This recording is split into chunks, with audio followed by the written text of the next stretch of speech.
好，谢谢赵伟。本司法法制委员会的各位委员以及列席的行政官员，台湾民众党党团在去年，我们看到宪法法庭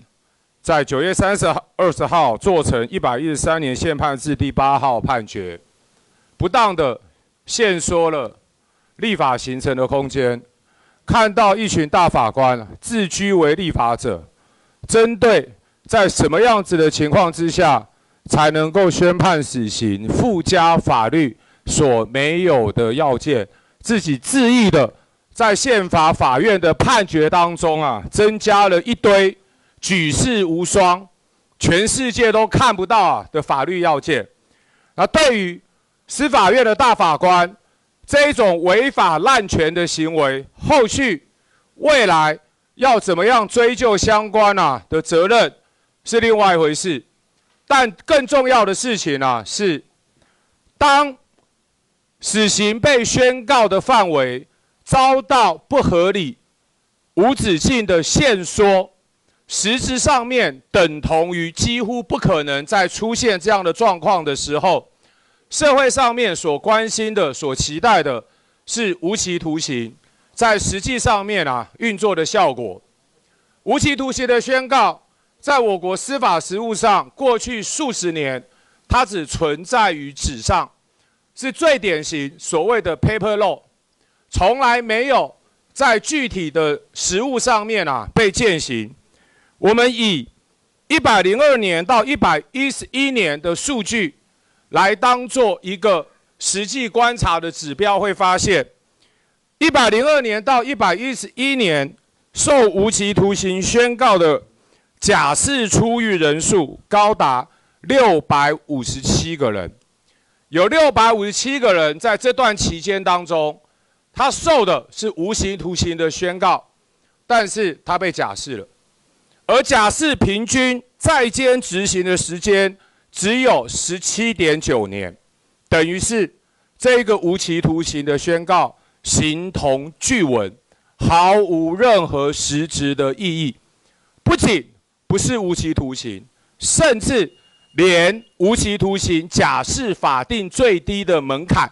通通都没有达到，严重的冲击了人民对于公平正义实践的信心，当然也会影响到我国的刑事司法制度是不是能够具体发挥制度本来应该有的功能。所以，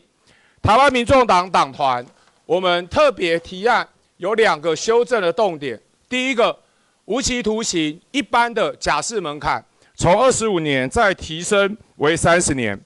第二个，更重要的事情是，可以由法院宣告无期徒刑不得假释。我必须要说明的是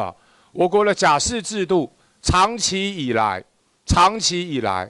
把这么重要的权利攸关1半以上的刑期到底要不要执行，也就是经过检察官起诉，法院3审判刑定验，最后所定的刑期，竟然有超过1半以上的刑期是由不具中立性的行政官员所来决定的，导致过去在所谓的黑箱假释的制度当中，出现了非常多上下其手的弊案，甚至有立法委员大辣辣的把手伸到有关于假释个案当中，引发了非常多的丑闻跟弊案。我相信当初特侦组还在的时候，在办特他61的时候，在立法院里面所留下来丑陋的历史记录，斑斑可考。因此，针对有关于在无期徒刑，如果认为有必要不可以给他假释的话，这个权限当然应该要收归由法院的法官具体的来加以执行。事实上，整个假释的制度都必须要全盘彻底的检讨，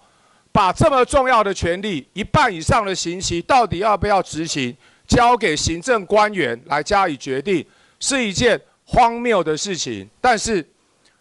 推动改革，我们一步一步来，针对有关于增加不得假释的无期徒刑这种刑罚种类，本来就是法官在具体个案量刑的时候，他可以斟酌的事项，也就是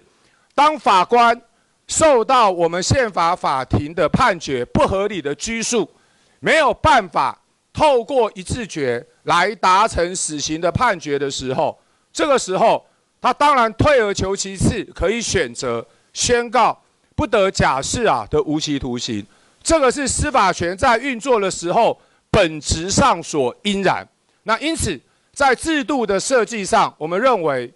无期徒刑到底可不可以假释，有没有必要在本来所应该考虑的刑期当中，为了要去救济我们目前死刑的宣告被宪法法庭不当的限缩，在增加不得假释的无期徒刑的时候，让法官在具体的个案当中能够选择来加以宣告。我相信这个是全体国人大家所共同期待的事项。当然，到今天为止，在去年大声的说，年底以前我们一定会提出修正草案，会推动修法的法务部，包括行政院，到今天本司法法制委员会要审法案，行政院的版本根本没有送来，这里面谁怠惰，谁失职，谁讲话不算话，我相信今天在座的法务部部长郑明谦自己心里非常的清楚，对社会做过什么宣告，实际上面做出来的效果是什么？行政院很忙吗？在忙什么？忙大罢免大成功吗？行政院院长率着阁员下乡去助攻罢免在野党的立委，破坏台湾的民主制度，结果正事不干，跟社会承诺过的全民这么关注的法案，到今天竟然连行政院的版本都没有提出来，令人不仅遗憾而且我相信非常多的人民是感到愤怒的。谢谢。